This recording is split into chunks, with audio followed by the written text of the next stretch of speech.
Amici bellini, cosa ci va in copertina? Ci va McTominay che forse non riesce a recuperare, ci va Fabregas, ci va Chivu, ci va Allegri, ci va il campionato che sembra praticamente finito, visto il Milan che non riesce a battere il Como. Insomma, una serie di riflessioni che si possono fare dopo una giornata di calcio fondamentale che è successa ieri. Visto che ho guardato la Champions, ho recuperato dopo quello che è successo tra Milan e Como, quindi cominciamo.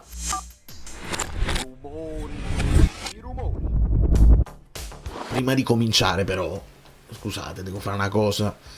1, 2, 3, 4, 5, 6, di modo che insomma evitiamo certe cose. I capelli non so, però quelli almeno non sono replicabili, ma questo lo lasciamo in futuro, sperando di non dovervene parlare proprio. Allora, Fabregas, io direi di partire da lì, perché quello che fa Fabregas in Milan Como è inaccettabile. Ed ecco qui, via la sciarpa tutti, nel senso che se lo fa Fabregas, se lo fa Spalletti, se lo fa Chivu, e Chivu lo ha fatto, perché Chivu, ricordiamo delle immagini dove lui ostacola una rimessa laterale che può essere fatta in fretta, lui si mette in mezzo così, scusate, niente. Se anche permettiamo poi agli allenatori di entrare in campo e di strattonare, è leggero il tocco, non me ne frega niente che sia leggero il tocco, tu non ci devi proprio stare in campo, cioè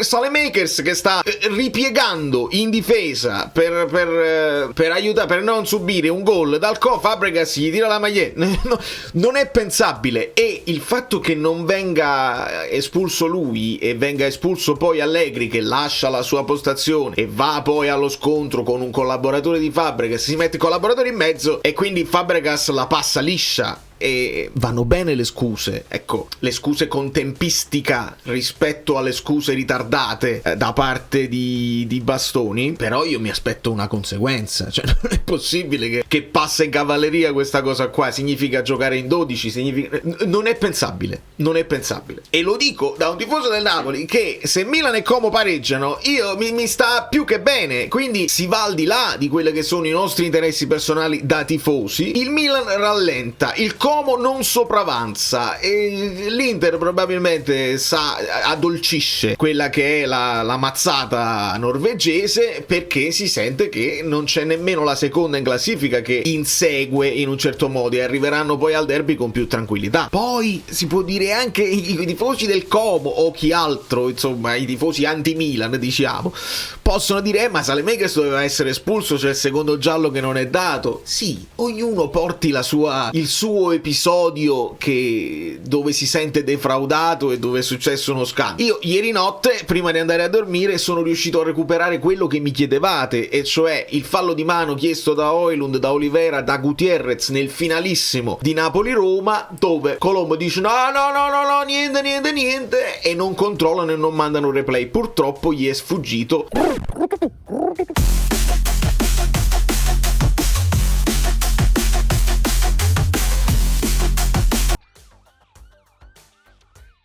Nel Bordocam, anzi non nel Bordocam, hanno fatto vedere il calcio di Wesley, il placcaggio di Højlund da parte di Indica, utilizzando anche immagini dalla RefCam, e questo è il cortocircuito che gli è sfuggito, perché se invece vai a vedere il video di RefCam il placcaggio non c'è, però quelle immagini ci sono perché loro registrano tutta la partita, quindi a quel punto decidi cosa farci vedere, e questo è il grave dove noi possiamo intervenire, perché intervenire sui singoli episodi e su quello che sfugge è impossibile.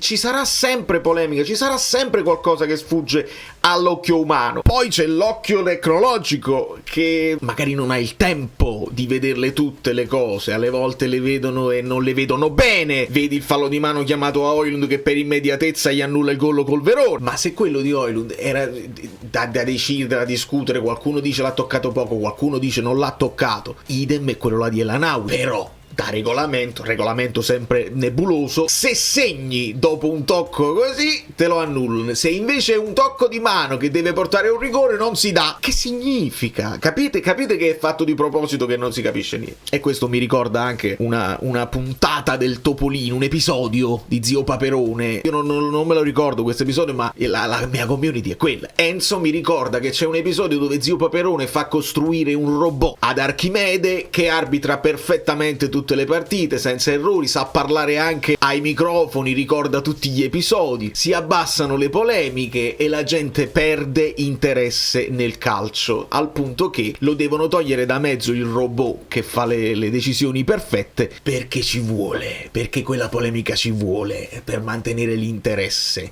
Il tifoso deve sentirsi defraudato, il tifoso non può accettare che hanno perso e basta, abbiamo perso perché ha sbagliato l'arbitro. E quindi quelli che dicono facciamo arbitrare AI non è la soluzione, a parte che AI non è la soluzione perché AI fa degli errori ancora, poi tra qualche anno o qualche mese, perché corrono veloci, probabilmente diventerà sempre più indistinguibile la realtà dall'immaginazione. Però le cose che sono inaccettabili, su quelle bisogna intervenire. Le cose dove non c'è un dubbio e l'Ainawi lo tocca o no, resta il dubbio, è chiaro, ma se Fabregas gli tocca la maglietta a un giocatore in campo non si può fare, non lo deve falciare, ed è stato secondo me molto corretto Allegri in post partita a dire sì, si è scusato, ma che me ne frega, a questo punto alla prossima volta io falcio un avversario in campo e poi mi scuso, non si può fare così. Meno corretto è stato quando, e questo non abbiamo immagini, però abbiamo il report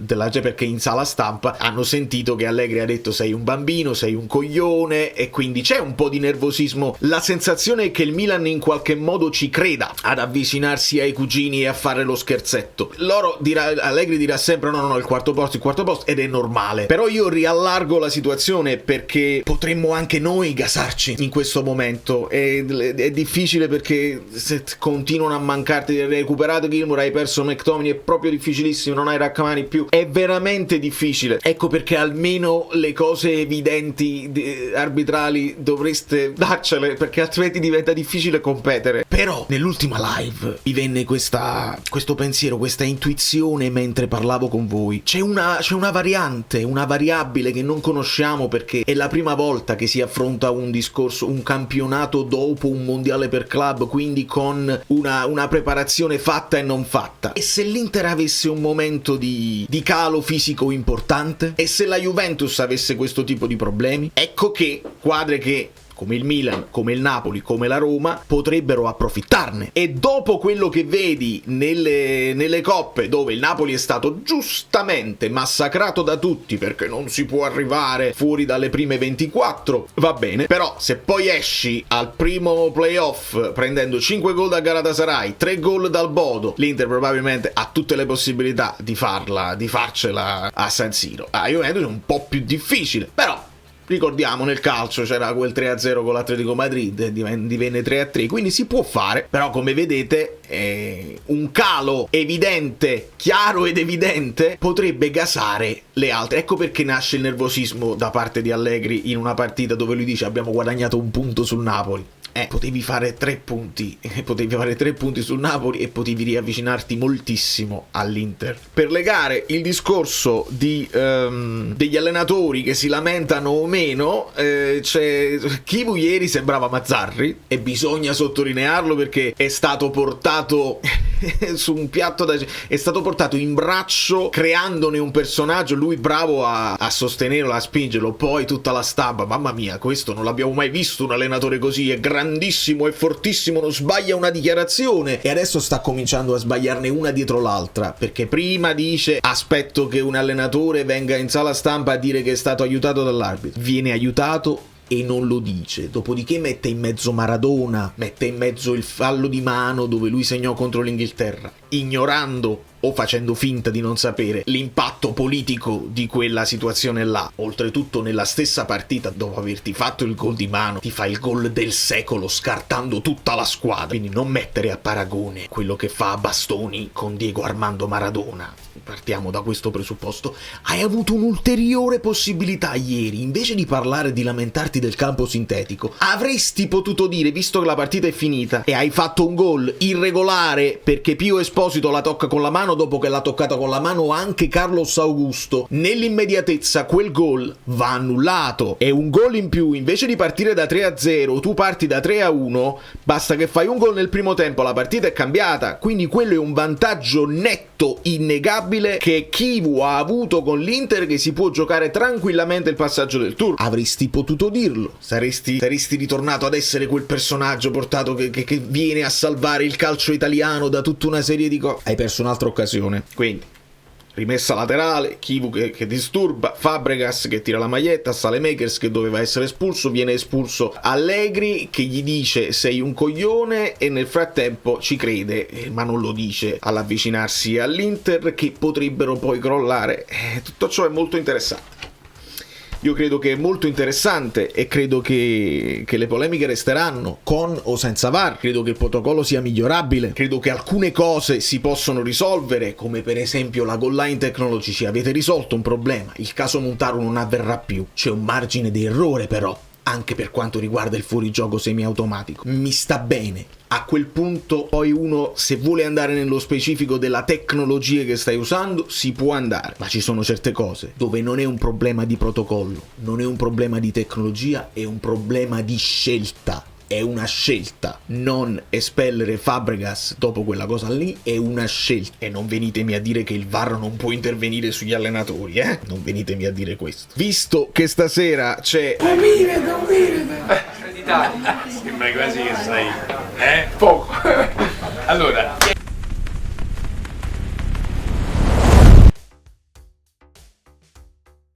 Bran Bologna e Jagiellonia Fiorentina, mi sembra il momento ideale per portare sull'altro canale Calcio Fluido un approfondimento sulla giornata che verrà, con idee di fantacalcio, con possibili pronostici e cose varie. Ci divertiamo sparandone di ogni. Da New York, Valerio Fluido è tutto, vi abbraccio e vi bacio. Il calcio è alla deriva, qualcosa si può fare e non la stanno facendo, a meno che non vengono toccati poi quelli là semipotentissimi, e allora... Come Monaco, life is life, e tu ti arrendi, sospendi e riprendi sopra.